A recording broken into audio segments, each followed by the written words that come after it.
নমস্কার বন্ধুরা, আমি আবার একটা নতুন ভিডিও নিয়ে চলে এসেছি। আজকে আপনাদের করে দেখাবো শঙ্কর মাছের কালিয়া।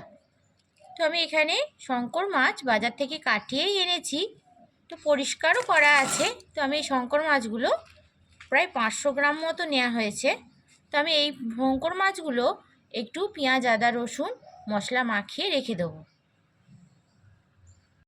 একটা বড় সাইজের পেঁয়াজ নিয়েছি, পেঁয়াজগুলোকে ঠিক এরকম করে কুচি করে কেটে নিয়েছি। তো আমি শঙ্কর মাছগুলো এর মধ্যে দিয়ে দেবো একটা একটা করে।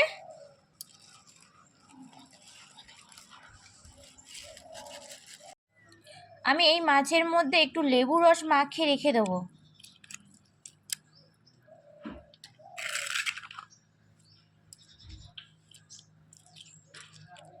একটু বেশি করে লেবু রস দেবো। আমি একটা গোটা লেবু নিয়েছি।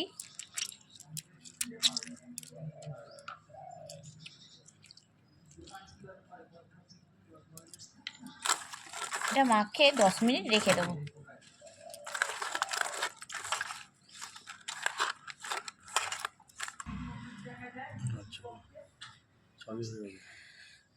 আমি একটু বাটা মশলা দেবো। এর মধ্যে আছে হচ্ছে রসুন, আদা, অল্প পরিমাণে পেঁয়াজ।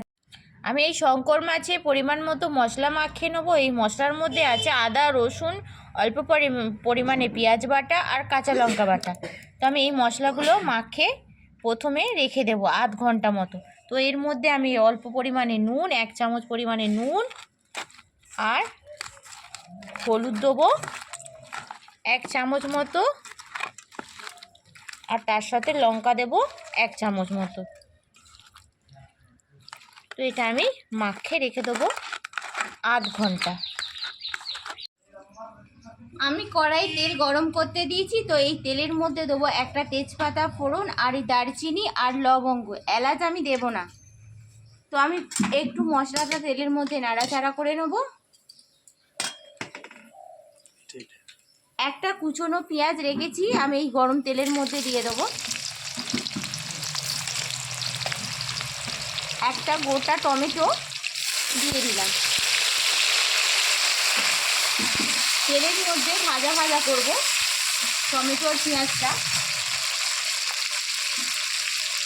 পেঁয়াজ আর টমেটো যাতে তাড়াতাড়ি নরম হয়ে যায় তার জন্য আমি অল্প পরিমাণে একটু নুন দিয়ে দিলাম। তো এটা আমি প্রথমে ভেজে নেব। 1 চামচ আমি বাটা মশলা দিয়ে দিলাম, আদা, রসুন, পেঁয়াজ আর কাঁচা লঙ্কা বাটা এর মধ্যে দিয়ে দিলাম।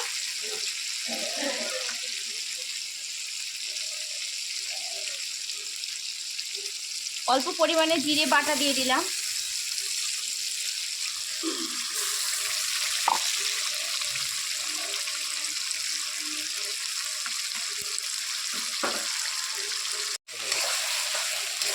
তো হালকা করে কষিয়ে নেব যাতে মশলার যে কাঁচা গন্ধটা আছে সেটা যেন না ছাড়ে।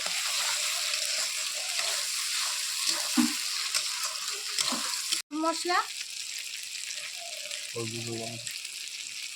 গুঁড়ো লঙ্কা দিয়ে দিলাম 2 চামচ, হলুদ দিলাম 1 চামচ,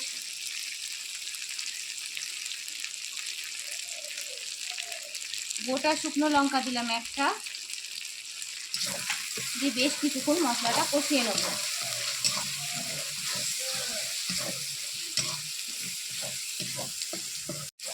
বাটা মশলা দিয়ে বেশ করে কষানো হয়ে গেছে। তারপর মাখিয়ে রাখা মশলা দিয়ে মাখিয়ে রাখা শঙ্কর মাছটা আমি এর মধ্যে দিয়ে দেবো।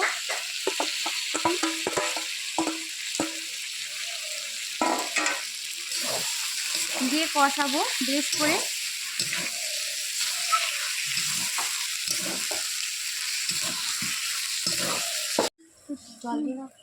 বলো,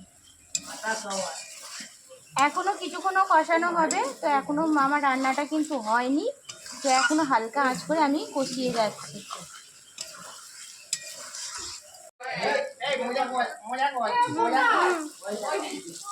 তো দেখুন আমার শঙ্কর মাছটা পুরো কষা কষা হয়ে গেছে, তেলও ছেড়ে দিয়েছে। এরপর আমি নামিয়ে নেব। নামানোর পর আমি একটু ঘি আর অল্প পরিমাণে গরম মশলা দিয়ে দেবো। শঙ্কর মাছ পুরোপুরি রেডি হয়ে গেছে। এরপর আমি এর মধ্যে একটু গুঁড়ো গরম মশলা দিয়ে দিলাম আর একটু অল্প পরিমাণে ঘি দিয়ে দিলাম। তো আমার পুরোপুরি শঙ্কর মাছের কালিয়া পুরো রেডি। আমার শঙ্কর মাছের কালিয়া যদি আপনাদের ভালো লেগে থাকে অবশ্যই লাইক করবেন আর কমেন্টে জানাবেন আপনারা কেমন করে শঙ্কর মাছের কালিয়া তৈরি করেন। আর আমার চ্যানেলটা সাবস্ক্রাইব করে আমার পাশে থাকবেন। দেখা হবে অন্য কোনো রান্নার ভিডিও নিয়ে।